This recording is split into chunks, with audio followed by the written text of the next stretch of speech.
राधे राधे, जय श्री कृष्णा। दोस्तों, आज हम जानेंगे हमारे जीवन में कर्म कितना उपयोगी है, कर्म हमारे जीवन में क्या प्रभाव डालते हैं।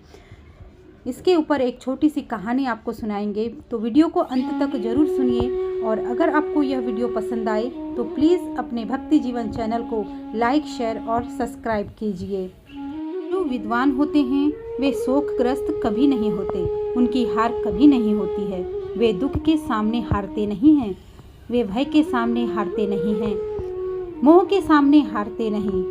उनका मंत्र होता है चलो चलो चलो चलो। एक कथा है, महाभारत के उद्योग पर्व में एक था राजकुमार।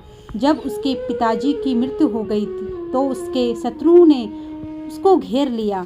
उसकी सेना मजबूत नहीं थी और वह अभी समझता भी नहीं था कि क्या करना चाहिए।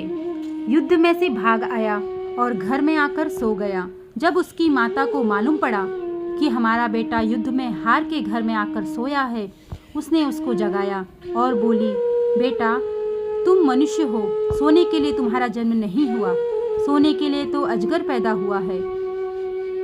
प्रमाद करना या असावधान रहना भी एक प्रकार से सोना ही है। उसने उपदेश दिया, बेटा उठो, जागना चाहिए, उठना चाहिए और अच्छे कामों में लग जाना चाहिए। हमें सफलता मिलेगी, यह आशा कभी नहीं छूटनी चाहिए। आज नहीं तो कल, कल नहीं तो परसों।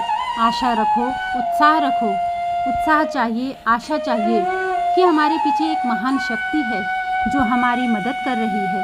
हमारे हृदय का संबंध है उसके साथ। यदि उससे संबंध ही टूट गया तो मनुष्य का जीवन निष्प्राण हो जाता है। हमारे पीछे शक्ति का एक बहुत बड़ा पावर हाउस है और वहीं से हमारे हृदय में शक्ति आती है। यदि उसके साथ हम अपने हृदय को जोड़ कर रखते हैं तो नई नई बुद्धि, नई नई युक्ति, नए नए कर्म हमारे जीवन में आते हैं। उस माता ने बताया, बेटा तुम हार गए तो कोई बात नहीं, जीवन में हार और जीत तो आती रहती है। एक बार विफलता जीवन में आ जाए तो हाथ पर हाथ रखकर बैठ जाए, यह कोई मनुष्य का काम नहीं है। तुम मनुष्य हो, तुम्हारे अंदर जीव के रूप में परमेश्वर निवास करता है। तुम कभी हार नहीं सकते, तुम काम करो।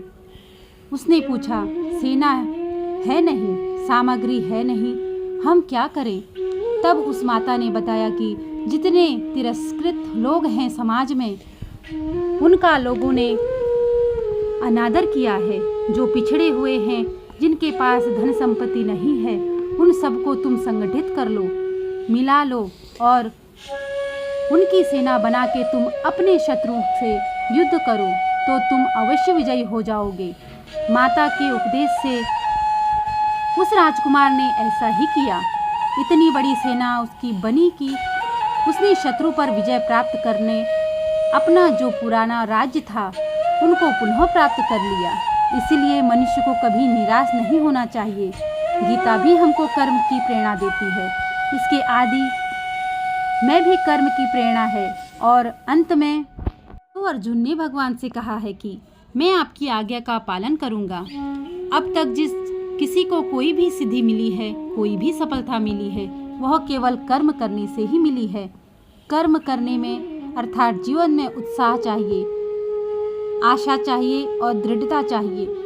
कहीं आगे पीछे गर्म नर्म होने पर भी उससे विमुख नहीं होना चाहिए। अपने कर्तव्य का पालन करते जाना चाहिए। जो उद्योग करता है उसको लक्ष्मी प्राप्ति होती है। तो यही थी दोस्तों हमारी एक कर्म की बहुत ही अच्छी कहानी।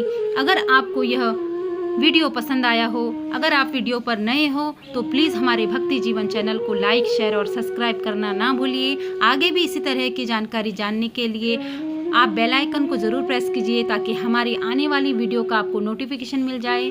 मिलते हैं आपसे एक नई वीडियो के साथ। राधे राधे, जय श्री कृष्णा।